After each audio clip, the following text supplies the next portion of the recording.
I figured before starting the playthrough I should go through a history of U.S. submarines, at least used in World War II. Obviously the fleet was older than World War II or even World War I.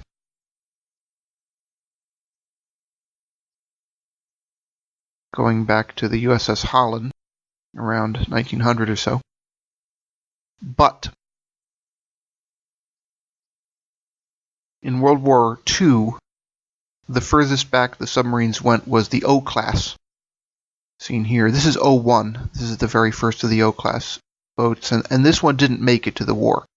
But most of the others did, interestingly enough. They were largely training ships. Again, we're talking about World War II here, not World War I.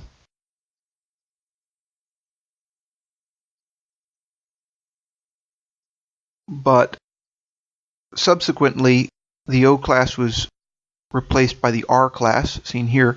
The R-class did see combat in World War II, but they were actually serving in the British Royal Navy because the U.S. transferred them to Britain as part of Lend-Lease. And the R-classes that remained in the U.S. Navy were training ships. They generally weren't long-range enough to be really effective in the Pacific, which of course is mostly where the U.S. Navy used their submarines.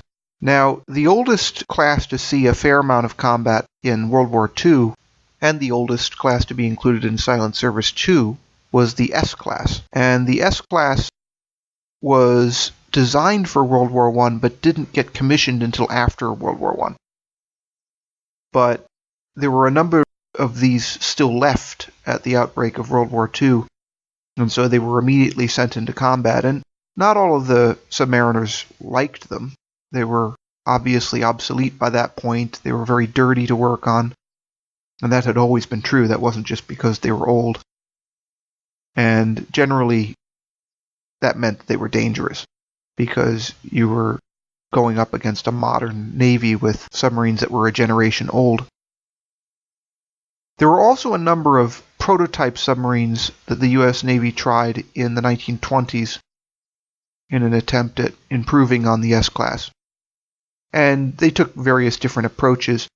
Some of them became full-fledged classes, but they all were given a V designation. So they weren't really a V class, but they all were numbered V1, V2, and so on. So the first of these were the Barracuda class, which consisted of 3 submarines, V1, V2, and V3. Obviously, V1 was also known as the USS Barracuda.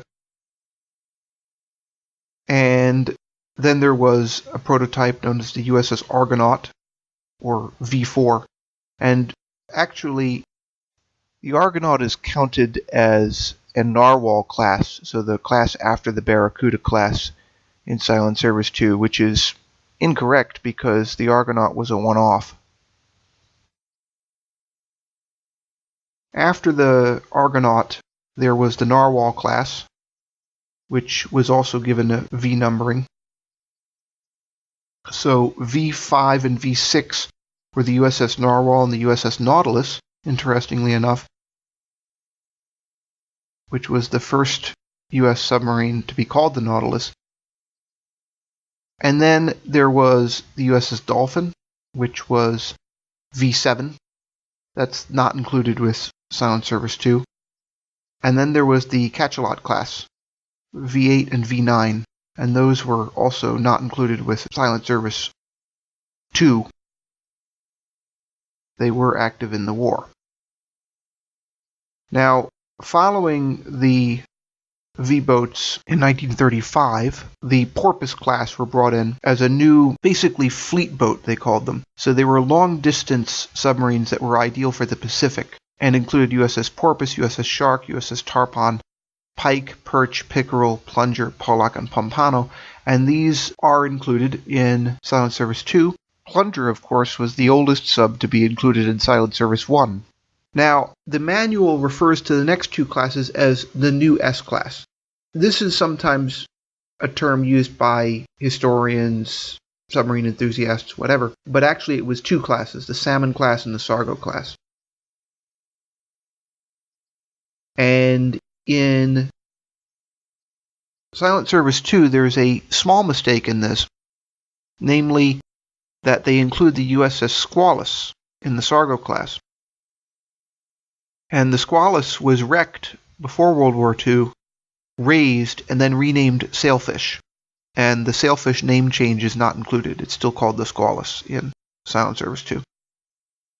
Now, following the Sargo class, there was the Tambor class and the Gar class, which were very close to each other. The manual refers to these as a T class, which is not really accurate at all.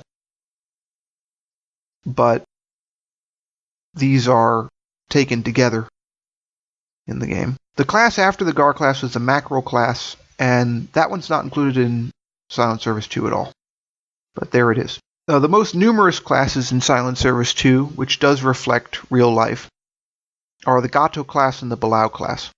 So the Gato class were introduced just before the war, and they included too many submarines to list. Just a huge number. They could dive to about 300 feet originally, and they had most of the modern features that were available at the beginning of the war. Now, around 1943, the USS Balau was launched, commissioned, and so on. And the Balau featured a number of improvements, including better radar. I mean, some of the Gatos didn't have radar at all. It had a hull that was good for diving to 400 feet, and sometimes much deeper. And during the war, there were various improvements made to the Balaus, and they ultimately survived pretty much as frontline submarines through the Korean War. Because once they were fitted with snorkels after the war, they were about as formidable as anything else. Some of the Gatos also were upgraded after the war.